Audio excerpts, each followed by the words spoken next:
मेरा आग्रह है श्री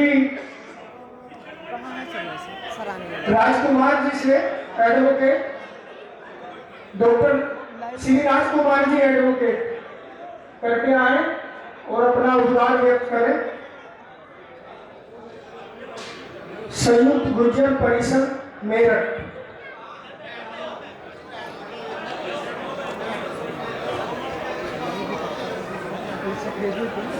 सर्वप्रथम राजपाल जी, आदरणीय बाबा जी मंच पर आ जाए। आदरणीय बाबा राजपाल जी। सर्वप्रथम मैं इस ऐतिहासिक सोलन गांव की इस सर्वभाव महापंचायत में आज जो इनके संस्थापकों में से एक हैं स्वर्गीय कपूर सिंह जी का व टिकायत व किसान राजनीति के प्रतीक महात्मा टिकैत जी का सर्वप्रथम स्मरण करता हूं और अपनी श्रद्धांजलि उन्हें अर्पित करता हूं। मंच पर आज की सभा के ये हमारे अतिथि हैं, दिल्ली से आए हैं, बालियान खाप के श्री दीप खत्री जी और लायक राम जी। दीप खत्री जी और आदरणीय लायक राम जी कृपया मंच पर आ जाएं, जो दिल्ली से पधारे हैं। यहाँ आज इस सर्वखाप पंचायत के अध्यक्ष जी, खापों के सम्मानित सभी चौधरी, गुर्जर परिषद के सभी सम्मानित पदाधिकारीगण, अध्यक्ष जी और यहाँ इस पंचायत में उपस्थित दूर दूर से आए हुए सभी किसान भाइयों, युवाओं,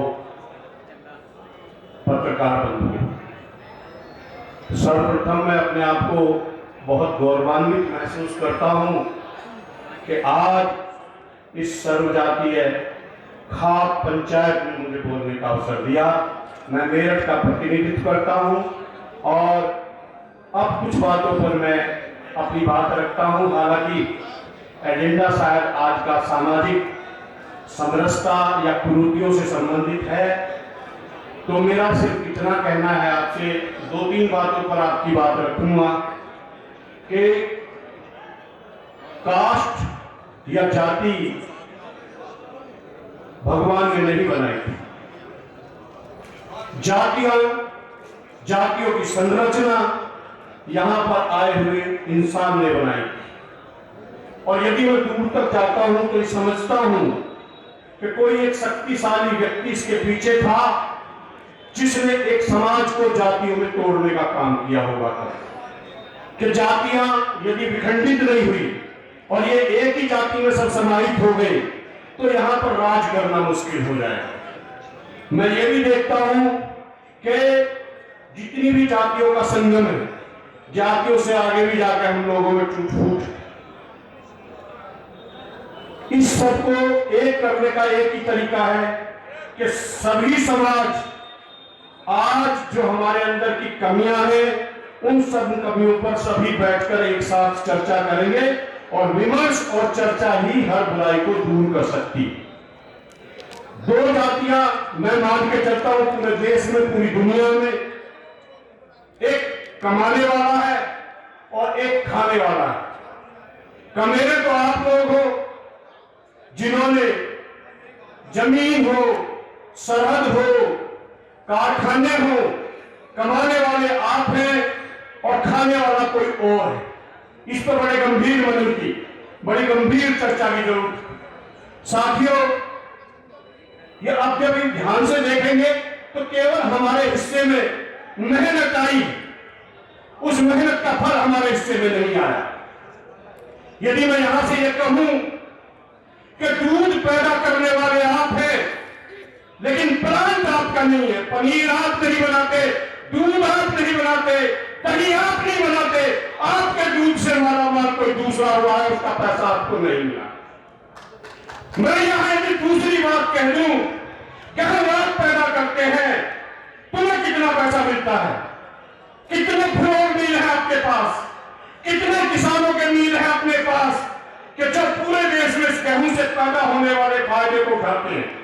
खाद मेरी, मेहनत मेरा, फसल मेरी, गेहूं मेरा, और अमीर हो गया कोई और जो तुम्हारे माल को लूट कर खाता है। तीसरी बात भी जोड़ता हूं कि आपके पास गन्ना, आपका कितना मील है आपके पास, गन्ना तुम्हारा, मलाई किसके घर में जा रही है, और मेहनत तुम करते हो, चीनी कोई और बना रहा है, मेहनत तुम करते हो, फैक्ट्री कोई और लगा रहा है, और आज तक आपकी कमाई का एक भी पैसा नहीं आया। यह सबसे बड़े आज किसान की सबसे बड़ी समस्या है। और जब तक किसान बाजार पर नियंत्रण नहीं करेगा, जब तक किसान अपने माल की खुद बिक्री नहीं करेगा, हमारी हालत कभी नहीं सुधर जाएगी। और इसके लिए नीतियां तैयार करती है सरकारें।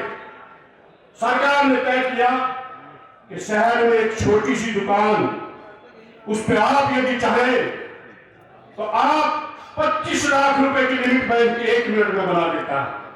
मैं वकील हूं, पंजाब नेशनल बैंक के पैनल में भी हूं, तो मैनेजरों से बात होती है, भाई आप किसानों को पैसा क्यों नहीं देते? उन्होंने कहा किसान की जमीन की कोई वैल्यू ही नहीं है हमारे पास, किसान की जमीन की कोई कीमत हमारे पास नहीं। किसान की जमीन में जो फसल पैदा होती है, उस आमदनी के आधार पर हम किसान को लोन दे सकते हैं। 150 बीघे का काश्तकार एक ट्रैक्टर के लिए मील के पीछे खड़ा रहता है, और परचून की दुकान चलाने वाला आदमी करोड़ों रुपए बैंक से अपने खाते में रखता, आपके खाते में कुछ भी नहीं होता। यह समस्या है हमारी। जब तक उत्पादन करने वाला, जब तक पैदा करने वाला मार्केट में अपने माल को अपने हाथ से नहीं बेचेगा, हमारी हालत कभी नहीं सुधरेगी। और ये बड़ी सुनियोजित चाल थी कि 2 बोर्ड बनाए गए। एजुकेशन में थोड़ी बात रखता हूं, सीबीएसई और हर प्रदेश में उसका निजी बोर्ड। तुम्हारे हमारे बच्चों के लिए इतना कठिन बोर्ड बनाया गया कि हमारे मैक्सिमम बच्चे जो बुजुर्ग यहां बैठे, मेरे चौधरी, हमारे बच्चे 10वीं पास ही नहीं कर पाए। अंग्रेजों की एक ऐसी भाषा हमारे ऊपर थोप दी गई। मैं कृषि का मास्टर था, एग्रीकल्चर में मुझसे कोई बात करते, आप पशुपालन पर मुझसे कोई बात करते, मैं पीएचडी कर सकता था, लेकिन अकेली एक अंग्रेजी भाषा ने तुम्हारे सारे बच्चों को फेल किया। अकेली एक अंग्रेजी भाषा ने हमारे सारे युवाओं के भविष्य का नाश किया। फिजिक्स में मैं नहीं पढ़ सकता, केमिस्ट्री में मैं नहीं पढ़ सकता, लेकिन मुझे भूगोल तो पढ़ने दीजिए। आपने एक बाधा लगा दी कि जो इन सब्जेक्टों में पास नहीं होगा वो 10वीं पास नहीं कर पाएगा, और जो ग्रेजुएट नहीं बनेगा वो अधिकारी नहीं बन पाएगा। तुम्हारे 90% यूथ बच्चों को एजुकेशन की दोहरी पद्धति के आधार पर बर्बाद किया गया। मैं बिल्कुल जो चीजें मुझे महसूस हुई है, मेरे गांव में एक से एक विद्वान आदमी, लेकिन अंग्रेजी भाषा नहीं जानता था, वो पढ़ ही नहीं पाया, 10वीं पास नहीं कर पाया। तो मेरा तीसरी बात भी रखूं जल्दी जल्दी, क्योंकि बहुत सारे मौजूद लोग यहाँ हमारे बीच में बैठे हुए हैं। एजुकेशन और किसान पे मैंने बात की। एक चीज से आपको और बचना होगा।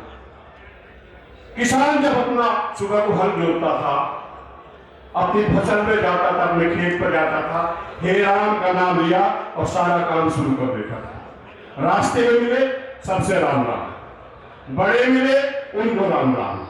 लेकिन आज तुम्हारी पीढ़ी, पूरी पीढ़ी को अंधविश्वास में धकेल दिया गया है। आज आपका यूथ अंधविश्वास में फंस चुका है। टीवी के माध्यम से बाजार आया, बाजार के माध्यम से नए नए त्योहार क्रिएट किए गए। कितने घरों में करवा चौथ मनती थी 20 साल पहले? तुम्हारे घरों में घुसा दिया था बाजार को, तुम्हारी कमाई को बाजार के माध्यम से लूट लिया गया व्यापारियों ने। और आज आप देखिए कि आप उसी बाजार के अधीन हैं। वो बाजार जैसे तुम्हें नचाता वैसे नाचते हैं। अब दिवाली के दिन गोधन नहीं होगा, चेक किया जा रहा तुम्हें।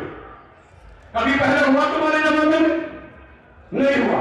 इन सब चीजों को समझने की जरूरत है। शुरू में जो धरना है किसान जाति पर, इसे धार्मिक अंधविश्वास में फंसाकर बर्बाद कर दिया जाए और इस पर चर्चा न की जाए।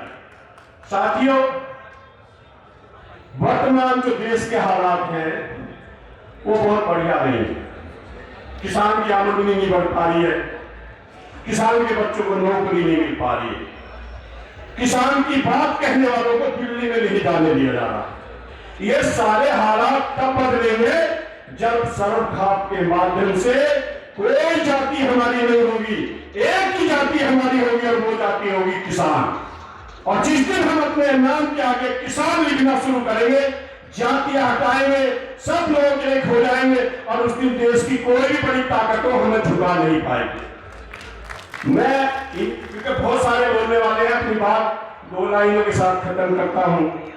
गंगा की कसम, जमुना की कसम, ये ताना बाना बदलेगा, तू खुद तो बदल, तू खुद तो बदल, बदलेगा जमाना बदलेगा, रावी की रवानी बदलेगी, सतलुज का मुहाना बदलेगा, गर्जोश में तेरे होश रहा, तकदीर का दाना बदलेगा। जय किसान, इनकलाब जिंदाबाद।